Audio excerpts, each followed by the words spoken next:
¿Podrías decirnos la diferencia entre pensar con las emociones y pensar con la cabeza? Le preguntó Mike. Oh sí. Todo el tiempo estoy oyendo algo al respecto, respondió Papá Rico. Oigo cosas como bueno, todo el mundo tiene que trabajar, o los ricos son tramposos. También buscaré otro trabajo. Merezco el aumento. Usted no puede andar presionándome. O me gusta este trabajo porque es seguro. En lugar de me estoy perdiendo algo aquí. Lo cual rompe el pensamiento emocional, dando a la persona tiempo para pensar claramente. Debo admitir que esa fue una grandiosa lección recibida. Saber si alguien estaba hablando a partir de sus emociones, o basándose en un pensamiento claro. Fue una lección que me sirvió mucho para la vida, especialmente cuando era yo el que estaba hablando desde la emoción, y no desde el pensamiento claro. Mientras encaramos el retorno hacia la tienda, Papá Rico explicó que los ricos realmente hicieron el dinero. No trabajaron por él. Él continuó explicando que cuando Mike y yo estábamos acuñando monedas de 5 centavos con el plomo, creyendo que estábamos haciendo dinero, estuvimos muy cerca de la forma de pensar de los ricos. El problema fue que, hecho por nosotros, eso era ilegal. Era legal que lo hicieran el gobierno o los bancos, pero no nosotros. Nos explicó las formas legales e ilegales de hacer dinero. Padre Rico continuó explicando que los ricos saben que el dinero es una ilusión, exactamente como la zanahoria para el burro. Es solo por el miedo y los deseos, que la ilusión del dinero es mantenida por millones de personas unidas en el pensamiento de que el dinero es real. El dinero realmente es un invento. Fue nada más por la ilusión de la confianza e ignorancia de las masas que el castillo de naipes permaneció sostenido. De hecho, agregó, en muchos sentidos, la zanahoria del burro era más valiosa que el dinero. Él habló acerca del patrón oro en el que se basaba Estados Unidos, y de que cada billete de dólar era actualmente un certificado en plata. Lo que le preocupaba, era un rumor de que algún día abandonaríamos ese patrón oro, y nuestros dólares ya no serían garantizados en plata. Cuando suceda eso, chicos, el infierno entero se desencadenará. Las clases media y pobre, y los ignorantes, tendrán sus vidas arruinadas simplemente por haber continuado creyendo que el dinero es real, y que la compañía para la cual trabajan, o el gobierno, cuidarán de ellos.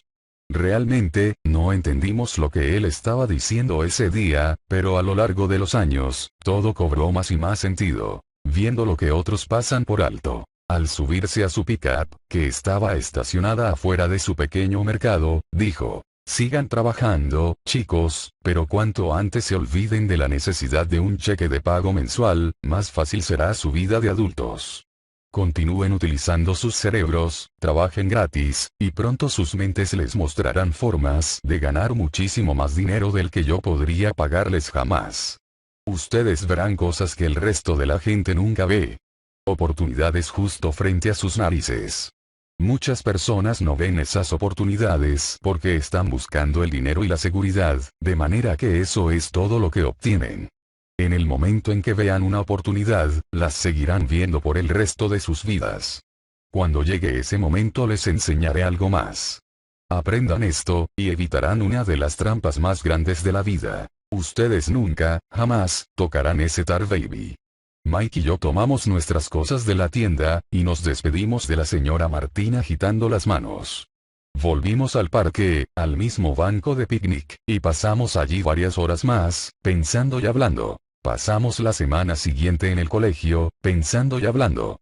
Durante 2 semanas más, continuamos pensando, hablando y trabajando gratis. Al final del segundo sábado, estaba nuevamente despidiéndome de la señora Martín y observando el stand de las historietas con una mirada nostálgica. Lo más difícil de no cobrar ni siquiera los 30 centavos por sábado, era no tener dinero para comprarme algunas historietas. De repente, mientras la señora Martín nos decía adiós, noté algo que ella hacía, y que nunca antes había observado. Es decir, la había visto hacerlo, pero jamás lo había registrado. Ella estaba cortando en mitades la página frontal de los cómics. Guardaba la mitad superior de cada portada, desechando el resto de la revista dentro de una gran caja marrón de cartón prensado. Cuando le pregunté qué hacía con las historietas, me contestó que las arrojaba a la basura. Las mitades superiores de las portadas se las entrego al distribuidor de libros, a modo de crédito para nuevos ejemplares. Él vendrá en una hora. Mike y yo, esperamos esa hora. Enseguida el distribuidor llegó, y le pregunté si podríamos tomar los libritos de historietas. Él me respondió, pueden tenerlos si trabajan para este almacén, y no los revenden. Nuestra sociedad fue revivida. La mamá de Mike tenía una habitación vacía en el sótano, que nadie usaba. La limpiamos, y comenzamos a apilar allí cientos de revistas de historietas.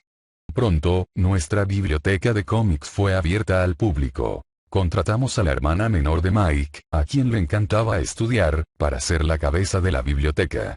Ella cobraba a cada niño 10 centavos la entrada, y el lugar permanecía abierto desde las 2:30 hasta las 4:30 p.m. todos los días después del colegio. Los clientes, niños del vecindario, podían leer tantas revistas como pudieran, en esas 2 horas. Era una ganga para ellos, dado que cada cómic costaba 10 centavos, y alcanzaban a leer 5 o 6 en 2 horas. La hermana de Mike chequeaba a los niños cuando se iban, para asegurarse de que nadie se apropiara de ninguna revista. Ella también llevaba los libros con los registros, dividiéndolos en cuántos niños venían cada día, quiénes eran, y cualquier comentario que pudieran tener. Mike y yo promediamos los $9.50 por semana, durante un periodo de 3 meses.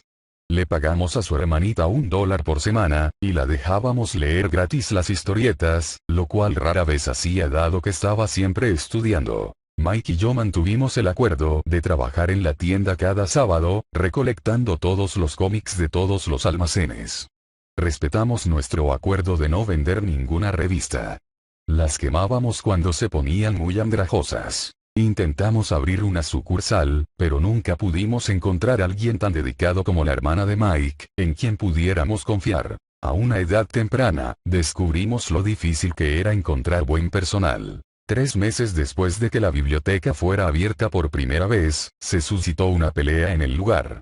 Algunos camorristas de otro vecindario lograron entrar por la fuerza, y la iniciaron.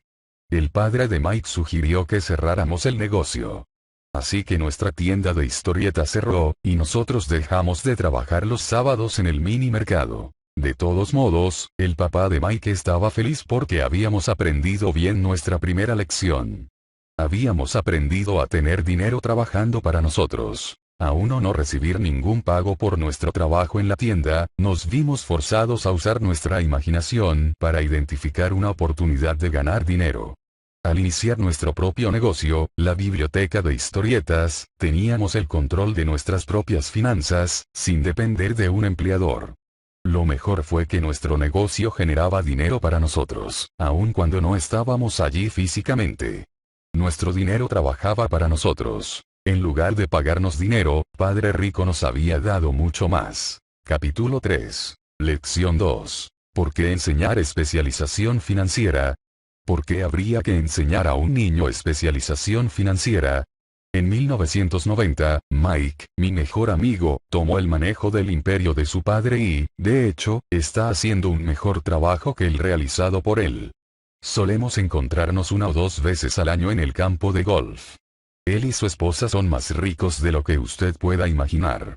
El imperio de Padre Rico está en buenas manos, y ahora Mike está preparando a su propio hijo para que tome su puesto, al igual que su padre nos preparó a nosotros. En 1994, teniendo yo 47 años, y mi esposa Kim 37, me retiré de mis actividades. Jubilarse no significa no trabajar.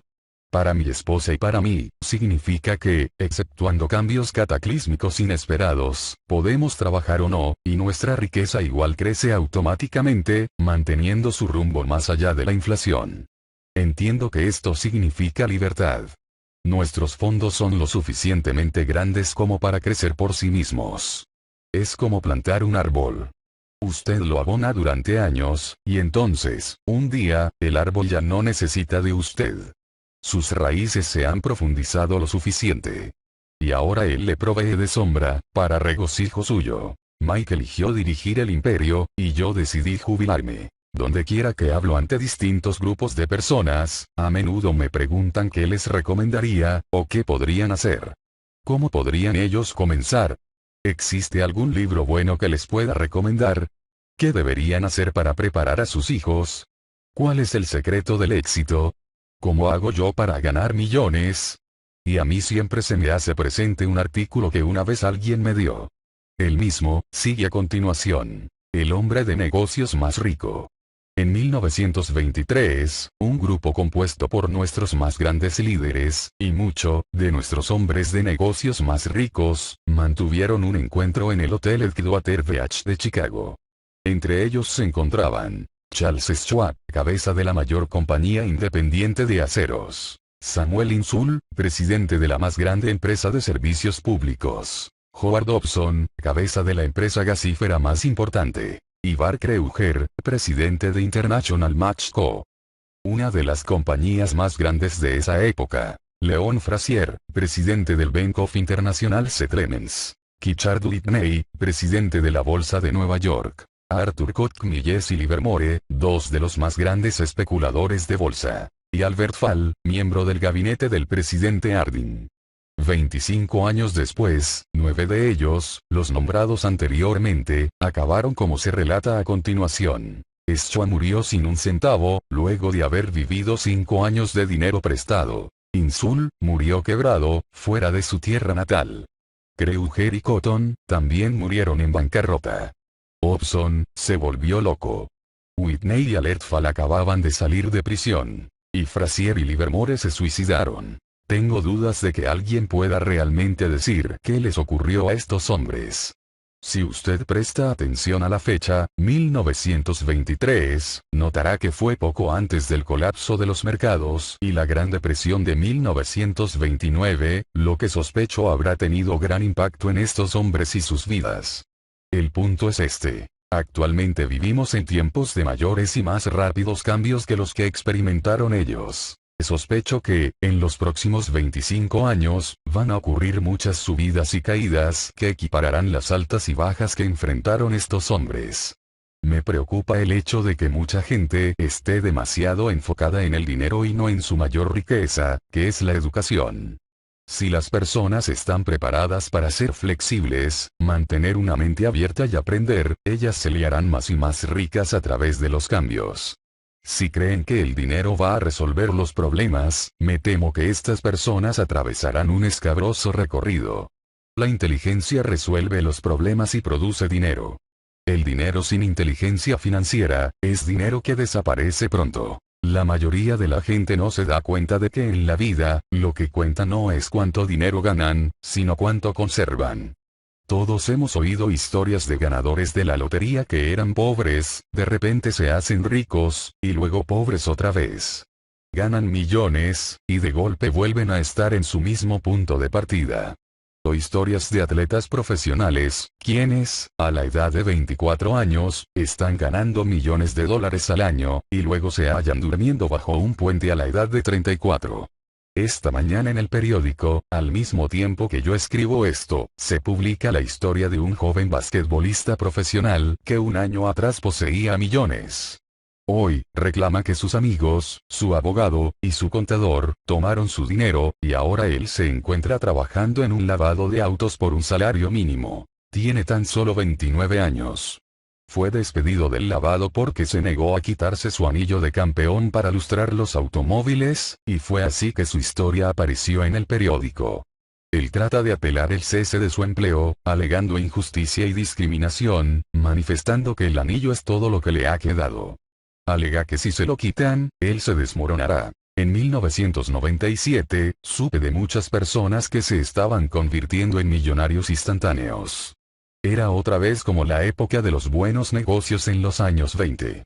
Y aunque me alegra que la gente se vuelva cada vez más rica, solamente deseo advertir que, a largo plazo, lo que cuenta no es la cantidad de dinero que se gana, sino cuánto de ese dinero se logra conservar, y por cuántas generaciones. De manera que cuando la gente pregunta por dónde comienzo, o dígame cómo hacerme rico rápidamente, generalmente se sienten defraudados con mi respuesta. Yo simplemente les respondo lo mismo que Padre Rico me dijo cuando yo aún era un niño pequeño. Si quieres ser rico, es necesario que te instruyas financieramente. Esa idea era reafirmada en mi cabeza cada vez que estábamos juntos. Como ya he dicho, mi padre educado resaltaba la necesidad de leer libros, mientras que mi padre rico, remarcaba la necesidad de adquirir maestría en finanzas. Si usted fuera a construir el edificio Empire State, lo primero que necesitaría hacer es un pozo grande y profundo, y verter en él el material para unos fuertes cimientos. Pero si fuera a construir una casa en los suburbios, todo lo que usted necesitará verter para los cimientos será una losa de concreto de 6 pulgadas. La mayoría de las personas, en su afán de hacerse ricos, tratan de construir el Empire State sobre un cimiento de 6 pulgadas. Nuestro sistema escolar, habiendo sido creado en la era agraria, aún se apoya en casas sin cimientos. Aún se usan pisos de barro. Es así que, virtualmente, los jóvenes se gradúan sin una base financiera. Algún día en los suburbios, insomnes y sumergidos en deudas, viviendo el sueño americano, ellos decidirán que la respuesta a sus problemas financieros es encontrar una manera veloz de hacerse rico. Así comienza la construcción del rascacielos. Avanza rápido, pero muy pronto, en lugar del edificio Empire State, nos encontramos con la torre inclinada de los suburbios.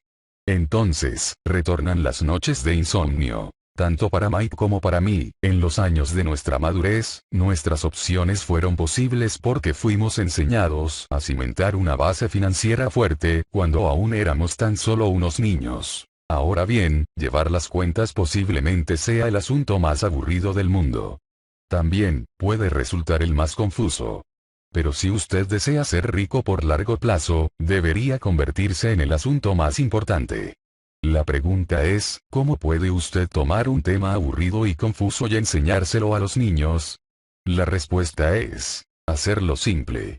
Enséñeles primero con imágenes. Mi padre rico cimentó una fuerte base financiera para Mike y para mí. Dado que éramos tan solo niños, él creó una manera simple de enseñarnos. Por años, solamente dibujó imágenes y utilizó palabras. Mike y yo entendíamos sus dibujos sencillos, la jerga, el movimiento del dinero, y luego, años más tarde, Padre Rico comenzó a agregar números. Hasta el día de hoy Mike ha continuado especializándose hasta lograr la maestría en análisis contables mucho más complejos y sofisticados, porque se ha visto obligado a hacerlo. Él tiene un imperio de $1.000 millones para manejar. Yo no tuve que sofisticarme tanto porque mi imperio es más pequeño, pero ambos partimos del mismo cimiento simple.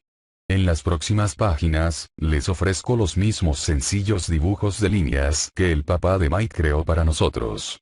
Aunque son simples, esos dibujos ayudaron a guiar a 2 niños pequeños a construir grandes sumas de riqueza sobre una base sólida y profunda. Regla número 1. Usted debe conocer bien la diferencia entre un activo, inversión, valor, y un pasivo, obligación, compromiso, y adquirir, o generar, activos. Si desea ser rico, esto es todo lo que usted necesita saber.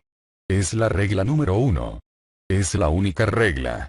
Aunque puede sonar absurdamente simple, la mayoría de la gente no tiene ni idea de su profundo alcance. Muchas personas luchan financieramente porque desconocen la diferencia entre una inversión y una obligación. Las personas ricas adquieren activos. Los pobres y la clase media adquieren pasivos, obligaciones, pensando que son activos. Cuando Padre Rico nos explicó esto a Mike y a mí, pensamos que estaba bromeando. Allí estábamos, casi adolescentes, preguntando el secreto para hacernos ricos, y esta era toda su respuesta. Era tan simple que tuvimos que detenernos a pensar en ello por un largo tiempo. ¿Qué es un activo?, preguntó Mike. No se preocupen por eso ahora, dijo Padre Rico. Solo dejen que la idea decante. Si ustedes pueden lograr aprender su simplicidad, sus vidas tendrán un plan, y serán fáciles, financieramente hablando. Es sencillo. Y por eso la idea se escapa. ¿Usted quiere decir que todo lo que necesitamos saber es qué son los activos, adquirirlos y seremos ricos? Pregunté. Padre Rico asintió afirmando, es así de simple. Si es tan simple, ¿cómo es que no todos son ricos? Inquirí. Él sonrió. Porque las personas no saben la diferencia entre inversiones y obligaciones. Recuerdo haber preguntado cómo pueden los adultos ser tan tontos. Si es tan simple, si es tan importante, ¿por qué no querrían todos descubrirlo? Le tomó solamente unos pocos minutos explicarnos qué eran las inversiones o los valores, y qué los compromisos u obligaciones. Como adulto, me ha resultado difícil explicárselo a otros adultos. ¿Por qué? Porque los adultos son más listos. En la mayoría de los casos, la simplicidad de la idea se les escapa, porque han sido educados de forma diferente. Ellos han sido formados por otros educados profesionales como banqueros, contadores, agentes de bienes raíces, asesores financieros, etc. La dificultad surge al tratar de que esos adultos desaprendan, o vuelvan a ser como niños. Un adulto inteligente a menudo siente que prestar atención a definiciones simplistas es rebajarse. Padre Rico creía en un principio que él llamaba KISS, Keep it simple stupid, manténlo simple, tonto. Así que él mantuvo las cosas simples para esos dos jovencitos, y eso hizo fuerte la base financiera. ¿Qué es entonces lo que causa confusión? ¿O cómo podría retorcerse algo tan sencillo? ¿Por qué alguien efectúa inversiones que en realidad resultan obligaciones? La respuesta radica en educación básica. Nos enfocamos en la palabra especialización y no en especialización financiera. Lo que define a algo como un valor o inversión, activo, o como un compromiso o obligación, pasivo, no son las palabras. En realidad, si desea confundirse realmente, busque las palabras activo y pasivo en el diccionario. Entiendo que las definiciones puedan sonar correctas para un experimentado contador, pero para una persona promedio carecen de sentido. Nosotros los adultos a menudo somos demasiado orgullosos como para admitir que algo nos resulta sin sentido. Siendo aún niños, Padre Rico nos dijo, lo que define a un activo no son palabras sino números. Y si ustedes no pueden entender esos números, no podrán diferenciar una inversión de un agujero en el suelo. En contabilidad, no son los números lo que cuenta, sino lo que esos números les están diciendo. Es igual que las palabras. No importan las palabras en sí, sino el relato que transmiten. Mucha gente lee, sin entender demasiado. A esto se le llama lectura comprensiva. Y todos nosotros tenemos diferentes habilidades cuando se trata de lectura comprensiva. Por ejemplo, recientemente compré una nueva videocasetera. Traía un manual de instrucciones que explicaba cómo programarla. Lo único que yo quería hacer era grabar mi programa favorito de televisión del viernes por la noche. Casi me vuelvo loco tratando de leer el manual. Para mí no existe nada en el mundo más complejo que aprender a programar la videocasetera. Yo podía leer las palabras, pero no entendía nada. Alcancé una calificación alta por la lectura de las palabras. Y una bien baja en comprensión de texto. Y lo mismo le ocurre a la mayoría de la gente con los términos financieros. Si quieren ser ricos tienen que leer y entender los números. He escuchado eso de mi padre rico una y mil veces. Y escuché también los ricos adquieren activos y los pobres y la clase media, pasivos. Esta es la diferencia entre los unos y los otros. La mayoría de los contadores y demás profesionales financieros no se ponen de acuerdo con las definiciones, pero los siguientes gráficos simples fueron el inicio de una fuerte base financiera para los jóvenes muchachos. Para enseñar a preadolescentes, Padre Rico mantuvo todo bien simple, utilizando la mayor cantidad posible de gráficos, usando la menor cantidad de palabras y ningún número, durante años.